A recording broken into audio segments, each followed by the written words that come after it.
ఉత్తరాన్ని చూద్దామండి. ఆదిత్య గారు బెంగళూరు నుంచి రాస్తున్నారు. శకునాలను నమ్మవచ్చా? వాస్తవానికి ఒక నాస్తికుడు ఓ వ్యాసం రాశాడు. ఆ పుస్తకం రాశాడు. పుస్తకం పేరు పిల్లి.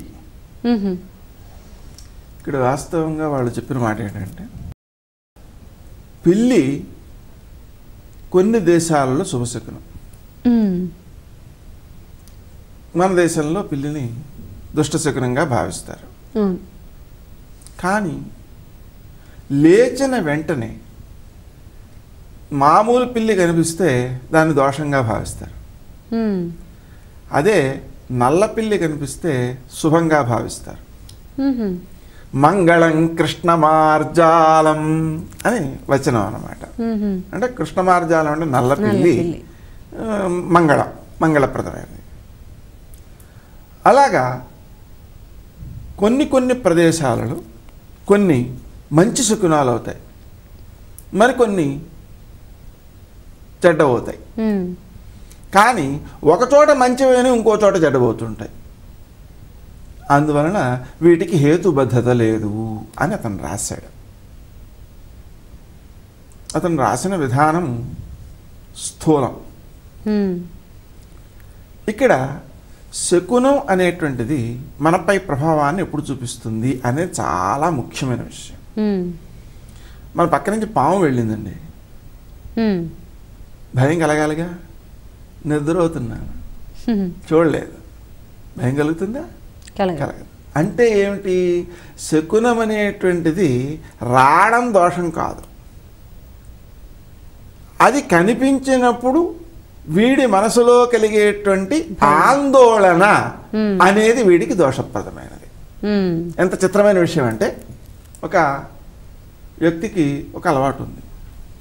ఇదివరకు రైలుకి గేట్లు ఉండేవి, అంటే ఇప్పుడు ప్రస్తుతం అన్ని ఫ్లైఓవర్లు వచ్చేసి దాటి వెళ్ళిపోతున్నాం. గేటు దగ్గర దాటే చాలా తక్కువ పరిమితంగా ఉంటున్నాయి. కానీ గేట్లు ఎక్కువ ఉండేవి గతంలో. అలా ఉన్నప్పుడు అతను కారులో వెడుతుంటే మధ్యలో గేటు పడింది అనుకోండి, ఇంకా ఆ పని అవదు అని అతనికి నమ్మకం. నమ్మకం ఏమిటి? అతను చాలాసార్లు జరిగింది అలాగా. అందుకని తను వెళ్ళేటప్పుడు గేటు పడితే వెనక్కి వచ్చేస్తాడు, టైం వేస్ట్ అని.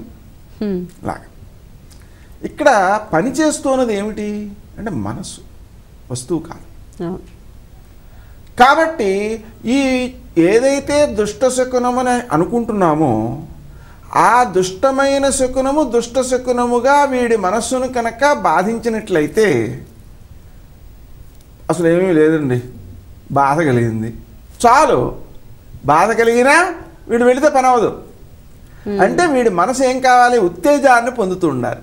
అందుకనే మనకు వేరువేరు వ్యక్తులు వేరువేరు అంశములు ప్రధానమంటూ వచ్చారు. దాంట్లో శకునాన్ని బృహస్పతి గుర్తించమని చెప్పాడు. అలాగే జనార్దనుడు విప్రవాక్యాన్ని అనుసరించి చేసేస్తే పని అయిపోతుంది అన్నాడు. మాండవ్యుడనే మహర్షి మనోజయంతు మాండవ్య అంటే మనోజయం బాగుంటే నీకు పని అయిపోతుందిరా, ఏమొచ్చినా పర్వాలేదు అన్నాడు. అంటే ఇవన్నీ ఏమిటి? తన మానసిక స్థితికి నిదర్శనాలన్నమాట. దీని అర్థం ఏమిటంటే మన మనస్సు సత్యాంశాన్ని గుర్తించగలదు అని దాని అర్థం. దీనికి ఒక పరిశోధన జరిగింది లండన్లో. ఏమిటంటే మనసుకు అసలు శక్తి ఉందా లేదా అనే దాని మీద. పక్క గదిలో ఒక 10 మందిని కూర్చోబెట్టారు. ఇక్కడ ఒక వ్యక్తి కూర్చున్నాడు.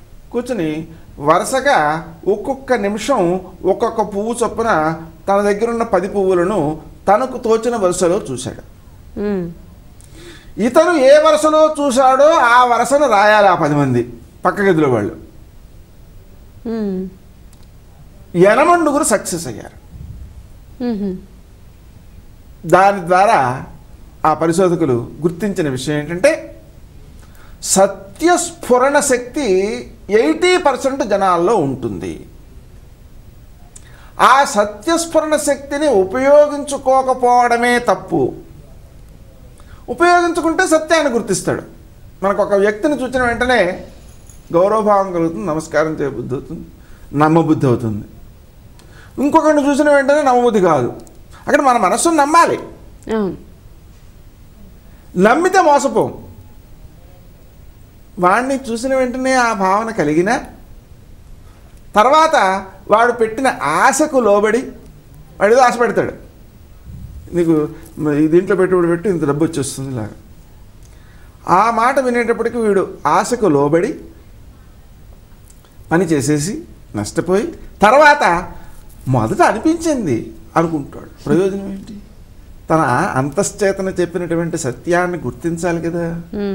అలాగా ఈ శక్తి ఏదైతే ఉందో, సత్యాంశ స్ఫురణ శక్తి ఏదైతే ఉందో వ్యక్తిలో, ఆ వ్యక్తికి ఒక్కొక్క శకునం చూచినప్పుడు ఏమనిపిస్తుంది?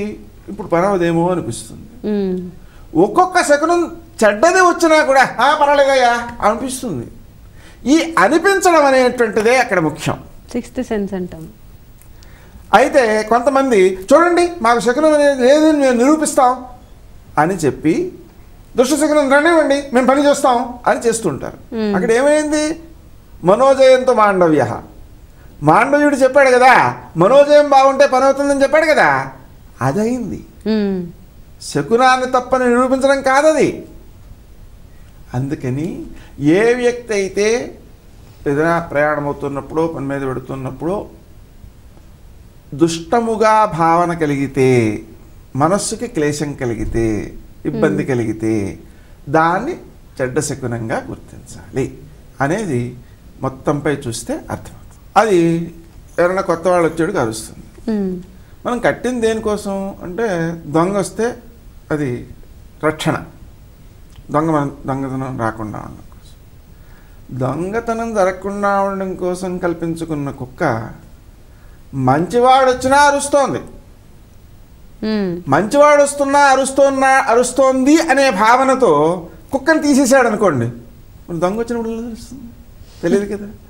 అందుకని ఇక్కడ ఆ కుక్కను ఎలాగైతే దొంగ రావడానికి సంకేతంగా, అంటే ఈ అరుపుని దొంగ రావడానికి సంకేతంగా గ్రహించి జాగ్రత్త పడుతున్నాడో, అలాగా శకునాన్ని తన మనస్సు యొక్క సత్యస్ఫురణ శక్తికి సంకేతంగా భావన చేసి జాగ్రత్త పడుతుండాలి. అంతే.